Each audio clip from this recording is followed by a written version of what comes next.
നമസ്കാരം, ഞാൻ advocate A D Benny. കൊറോണയുടെ പശ്ചാത്തലത്തിൽ അതിൻ്റെ ചികിത്സയ്ക്കായി നൽകുന്ന ഇൻഷുറൻസ് തുകയെക്കുറിച്ച് വലിയ ചർച്ചകൾ സജീവമായിരിക്കുകയാണ്. പലപ്പോഴും പല ഹോസ്പിറ്റലുകളും വലിയ തുകയാണ് ഈ ചികിത്സയ്ക്ക് ഈടാക്കുന്നതെന്ന ആരോപണം വന്നിരിക്കുന്നു. പ്രധാനമായും ഇൻഷുറൻസ് കമ്പനികളാണ് ഈ ആരോപണം ഉന്നയിച്ചിട്ടുള്ളത്. ഇൻഷുറൻസ് കമ്പനികളും ഹോസ്പിറ്റലുകളും തമ്മിൽ തർക്കത്തിലാണ്. ഒരു കാര്യം യാഥാർത്ഥ്യമാണ്, പല സ്ഥലങ്ങളിലും സർക്കാരിന് നേരിട്ട് ചികിത്സ കൊടുക്കുവാൻ കഴിയുന്നില്ല എന്നുള്ള യാഥാർത്ഥ്യമാണ്. എന്നാൽ അതിൻ്റെ ഭാഗമായി പലയിടങ്ങളിലും സ്വകാര്യ ചികിത്സയ്ക്ക് കോവിഡ് രോഗികൾക്ക് വിധേയമാകേണ്ടി വരുന്നുണ്ട്.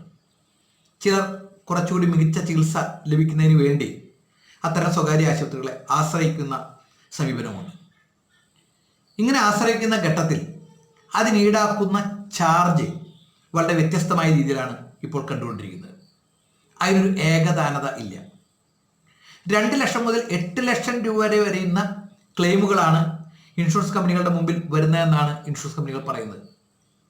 ഇൻഷുറൻസ് കമ്പനികൾക്ക് എത്രയാണോ അദ്ദേഹത്തിൻ്റെ ഇൻഷുറൻസ് പരിധി, ഒരു രോഗിയുടെ ഇൻഷുറൻസ് പരിധി അല്ലെങ്കിൽ ഒരു ഇൻഷുർ ചെയ്ത വ്യക്തിയുടെ പരിധി, ആ സംഖ്യ കൊടുക്കേണ്ട കാര്യമുള്ളൂ.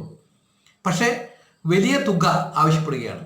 പക്ഷേ കൂടുതൽ സംഖ്യയ്ക്ക് ഇൻഷുർ ചെയ്ത വ്യക്തിക്ക് പൂർണ്ണമായ സംഖ്യ ഇൻഷുറൻസ് കമ്പനികൾ നൽകേണ്ടി വരികയും ചെയ്യും. അതുകൊണ്ട് തന്നെ പലപ്പോഴും അനർഹമായ സംഖ്യയാണ് ആശുപത്രികൾ ഈടാക്കുന്നതെന്നാണ് ഇൻഷുറൻസ് കമ്പനികളുടെ പ്രധാന പരാതി. പല സ്ഥലങ്ങളിലും ഈടാക്കുന്ന സംഖ്യയുടെ ഒരു കണക്ക് നമുക്ക് നോക്കാം. വെസ്റ്റ് ബംഗാളിൽ അത് ഈടാക്കുന്നത് 2.5 ലക്ഷം രൂപയാണ്. ഒരു കൊറോണ രോഗി ചികിത്സ കഴിഞ്ഞ് പോകുമ്പോൾ ഈടാക്കുന്ന ഏകദേശ തുക, ശരാശരി തുക 2.5 ലക്ഷം രൂപയാണ്. ഡൽഹിയിൽ ഇത് 2.4 ലക്ഷമാണ് ഈടാക്കുന്നത്. തമിഴ്നാട്ടിൽ അത് 1.9 ലക്ഷത്തിലാണ് നിൽക്കുന്നത്. മഹാരാഷ്ട്രയിൽ അത് 1.2 ലക്ഷമാണ്. ഗുജറാത്തിലാകട്ടെ അത് 90,000 രൂപ മാത്രമാണ്. ഇങ്ങനെയാണ് അതിൻ്റെ ചികിത്സയ്ക്ക് വേണ്ടിയുള്ള ഒരു ശരാശരി റേറ്റാണ് പറയുന്നത്. ഇന്ത്യയിലെ മറ്റ് സ്ഥലങ്ങളിലെ ശരാശരി റേറ്റ് ആയിട്ട് കണക്കാക്കുന്നത് 1.7 ലക്ഷമാണ്. അപ്പോൾ നമുക്ക് മനസ്സിലാക്കാൻ കഴിയും ഓരോ സ്ഥലങ്ങളിലും ഈടാക്കുന്ന സംഖ്യകളുടെ വ്യത്യാസം നമുക്ക് മനസ്സിലാക്കാൻ കഴിയും. അപ്പോൾ ഇതിൽ നിന്ന് നമുക്ക് മനസ്സിലാക്കേണ്ട കാര്യം, സർക്കാർ ഇക്കാര്യത്തിൽ അടിയന്തരമായിട്ട് ഇടപെടേണ്ട ഒരു സാഹചര്യമുണ്ട്. ഇത്തരം ചികിത്സ, പ്രത്യേകിച്ചും ഇതൊരു പാൻഡമിക്കാണ്, മറ്റ് ചികിത്സകളെ പോലെ നമുക്ക് കാണാൻ കഴിയില്ല. മറ്റ് ചികിത്സകളിലും ഈ ഒരു ഏകദാനത വരേണ്ടത് അത്യാവശ്യമാണ്. പക്ഷേ ഒരു പാൻഡമിക്കിൻ്റെ കാര്യത്തിൽ പൂർണ്ണമായ അർത്ഥത്തിൽ എത്രയാണ് ചികിത്സയ്ക്ക് വാങ്ങേണ്ടതെന്ന തുക കൃത്യമായി കേന്ദ്ര സർക്കാർ പറഞ്ഞിരിക്കണം. അങ്ങനെ ഒരു നിർദ്ദേശം കൊടുത്തിരിക്കണം. അല്ലെങ്കിൽ ഓരോ രീതിയിലും ആളുകളുടെ മരണത്തോടെടുക്കുന്ന സമയത്ത്, അവരെ സംബന്ധിച്ച് ജീവൻ പോലും നഷ്ടമാകുന്ന സമയത്ത് വിലപേശലിൽ അവർ പെടും എന്നുള്ള യാഥാർത്ഥ്യമാണ്. അത് ഒരു കാരണവശാലും ഇത്തരത്തിലുള്ള സമൂഹത്തിൽ ഉണ്ടാവുക എന്നത് ശരിയായ ഒരു സംഗതിയല്ല. നമുക്കറിയാം, ഇൻഷുറൻസ് എന്ന് പറയുന്നത് ഒരു ബെനിഫിഷ്യൽ ലെജിസ്ലേഷനാണ്. ഈ ഇൻഷുറൻസ് കമ്പനികൾ രൂപീകരിച്ചിട്ടുള്ളത് എന്തിനു വേണ്ടിയാണ്? സാധാരണക്കാരുടെ പ്രശ്നങ്ങൾക്ക് പരിഹാരം കാണുവാൻ, അവരെ സംബന്ധിച്ച് അവർക്ക് അവിചാരിതമായി ഉണ്ടാകുന്ന അസുഖങ്ങളെ അവർക്ക് ചികിത്സിച്ച് ഭേദമാക്കുവാനുള്ള സംവിധാനത്തിന് വേണ്ടിയാണ്. ഇതൊക്കെ ഉൾക്കൊണ്ടുകൊണ്ടാണ് ആളുകൾ ഇൻഷുറൻസ് ചേരുന്നത്. അവരെ സംബന്ധിച്ച് അവരുടെ കയ്യിൽ സമ്പാദ്യം ഉണ്ടാകില്ല ഒരുപക്ഷെ ചികിത്സ നടത്തുവാനായിട്ട്. ആ ഘട്ടത്തിൽ ഇൻഷുറൻസ് ഉണ്ടെങ്കിൽ ആ ഇൻഷുറൻസിലെ സംവിധാനം ഉപയോഗിച്ച് അവർക്ക് ചികിത്സ നേടാവുന്ന ഒരു സംവിധാനമുണ്ട്. പക്ഷേ പലപ്പോഴും ഈ ഘട്ടത്തിൽ ഇല്ലാതാകും. ഇവിടെ 2 രീതിയിലാണ് വിഷയം സംഭവിക്കുന്നത്. ഒന്ന്, യഥാർത്ഥത്തിൽ അദ്ദേഹത്തിൻ്റെ ഇൻഷുറൻസ് പരിധി താരതമ്യേന കുറവാണെങ്കിൽ, സപ്പോസ് 1.5 ലക്ഷം രൂപയാണ് അദ്ദേഹത്തിൻ്റെ ഇൻഷുറൻസ് പരിധി എന്ന് കരുതുക. അദ്ദേഹത്തിനെ സംബന്ധിച്ച് ആശുപത്രി അധികൃതർ 3 ലക്ഷം രൂപയുടെ ബില്ല് കൊടുത്താൽ 1.5 ലക്ഷം രൂപയാണ് ഇൻഷുറൻസ് കമ്പനി നൽകുക. ബാക്കി 1.5 ലക്ഷം രൂപ അദ്ദേഹം കയ്യിൽ നിന്ന് എടുത്ത് കൊടുക്കേണ്ട സാഹചര്യം വരും. അത് ക്യാഷ്ലെസ് പോളിസി ആണെങ്കിലും ഈ രീതിയിലുള്ള വിഷയം അവിടെ സംഭവിക്കും. ആ പരിധിക്കുള്ള ചികിത്സ മാത്രമേ അവർ നടത്തുകയുള്ളൂ. അപ്പോൾ ഇതുകൊണ്ട് 2 കൂട്ടർക്കും വിഷയമുണ്ട്. ഒന്ന്, പേഷ്യൻസിനെ സംബന്ധിച്ചും രോഗികളെ സംബന്ധിച്ചും, അതുപോലെ തന്നെ ഹോസ്പിറ്റൽ അധികൃതരെ, ഇൻഷുറൻസ് കമ്പനിയെ സംബന്ധിച്ചും ഇവിടെ കുഴപ്പം സംഭവിക്കും. അതുകൊണ്ട് തന്നെയാണ് ഞാൻ നേരത്തെ സൂചിപ്പിച്ചത്, കേന്ദ്ര ഗവൺമെൻറ് ഈ കാര്യത്തിൽ അടിയന്തരമായി ഇടപെടേണ്ടതുണ്ട്. ഒരു ഏകദാനത സൃഷ്ടിക്കേണ്ടതുണ്ട്. കൃത്യമായ രീതിയിലുള്ള റേറ്റ് ഫിക്സ് ചെയ്യേണ്ടതുണ്ട്, പ്രത്യേകിച്ചും ഒരു പാൻഡമിക്കിൻ്റെ ഈ കാലഘട്ടത്തിൽ. ഇവിടെ അതിന് ഉദാഹരണങ്ങളുണ്ട്. തമിഴ്നാട്ടിൽ സംഭവിച്ചത്, തമിഴ്നാട്ടിലെ റേറ്റ് സർക്കാർ കുറയ്ക്കുകയായിരുന്നു. ഒരു കോവിഡ് രോഗിക്ക് ഒരു ദിവസം അദ്ദേഹത്തിന് വരുന്ന ചികിത്സയ്ക്ക് 5,000 രൂപ മാത്രമാണ് ഈടാക്കുവാനായിട്ട് ആശുപത്രികൾക്ക് അധികാരം നൽകിയിട്ടുള്ളത്. അതുകൊണ്ട് തന്നെ അവിടുത്തെ റേറ്റ് താരതമ്യേന കുറയുകയുണ്ടായി. അതിനു മുന്നേ വലിയ ഭീകരമായ സംഖ്യയാണ് അവിടെയും ഈടാക്കിയിരുന്നത്. ചെന്നൈ പോലുള്ള മഹാനഗരങ്ങളിൽ വലിയ തുകയാണ് ഈടാക്കിയിരുന്നത്. ഇത് പലപ്പോഴും ഉപഭോക്താക്കൾക്ക് അല്ലെങ്കിൽ രോഗികൾക്ക് വലിയ ബുദ്ധിമുട്ടുകൾക്ക് ഇടയാക്കുന്നു.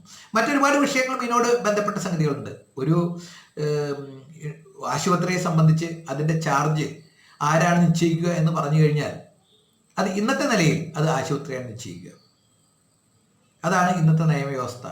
പല ആശുപത്രികളിലെയും റേറ്റുകൾ നമുക്ക് പരിശോധിച്ച് കഴിഞ്ഞാൽ അത് തികച്ചും വ്യത്യസ്തമാണ്. ഈ പഞ്ചനക്ഷത്ര ഹോട്ടലിൽ പോയി ചായ കുടിക്കുന്ന അവസ്ഥ തന്നെയാണ് ഈ ആശുപത്രികളുടെ കാര്യത്തിലും. ഇവിടെ പഞ്ചനക്ഷത്ര ആശുപത്രികളുണ്ട്, സാധാരണ ആശുപത്രികളുണ്ട്.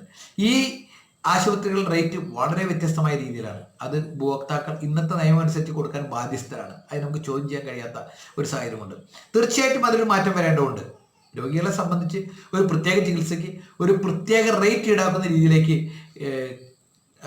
നിയമം മാറേണ്ടതുണ്ട്. വേണമെങ്കിൽ ഈ സൗകര്യങ്ങൾ കൊടുക്കുന്നതിനനുസരിച്ച് കുറച്ച് ആ തുകയിൽ കുറച്ച് മാറ്റമൊക്കെ ആകാം. പക്ഷെ അത് കൃത്യമായി നിർവചിക്കപ്പെടണം.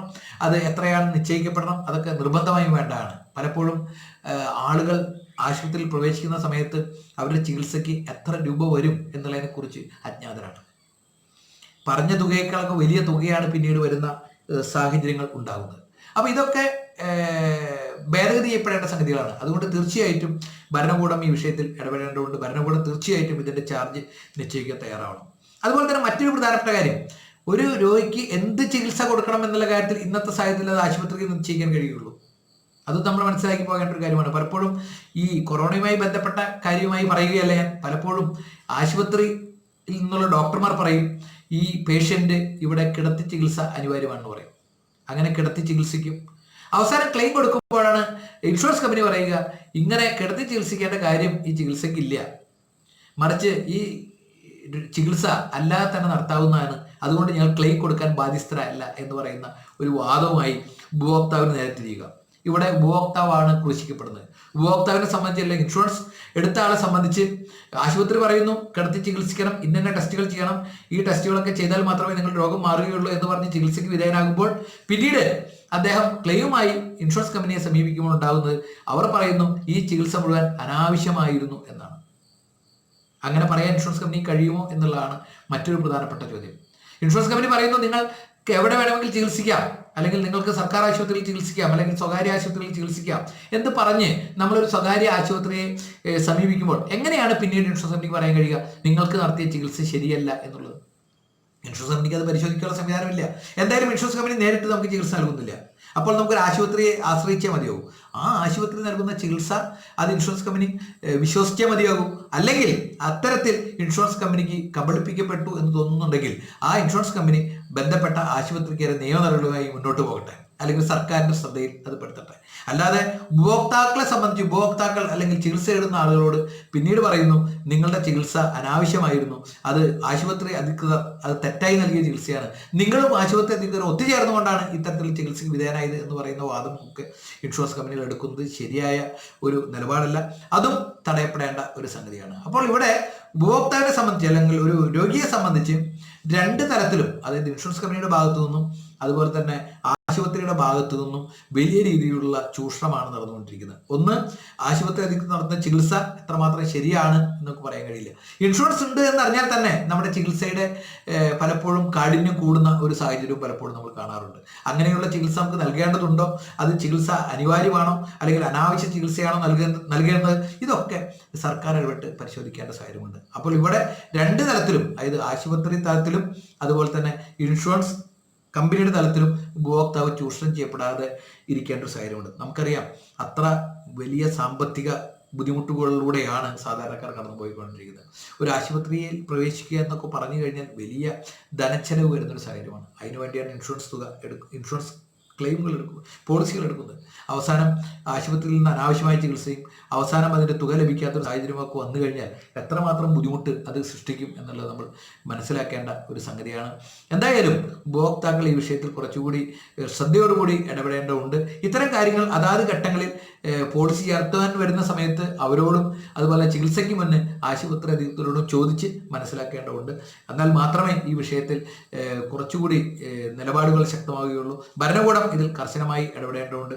ഒരു മഹാവ്യാധിയുടെ കാലഘട്ടത്തിലല്ല ഇത്തരത്തിലുള്ള തർക്കങ്ങൾ ഇൻഷുറൻസ് കമ്പനിയും ആശുപത്രി അധികൃതരും തമ്മിൽ ഉണ്ടാക്കേണ്ടത്. അതിൻ്റെ ഘട്ടം വേറെയാണ്. എന്തായാലും അത് സർക്കാർ പരിശോധിക്കണം. എല്ലാവർക്കും ആശംസകൾ നേരുന്നു. നന്ദി, നമസ്കാരം, ജയ് ഹിന്ദ്.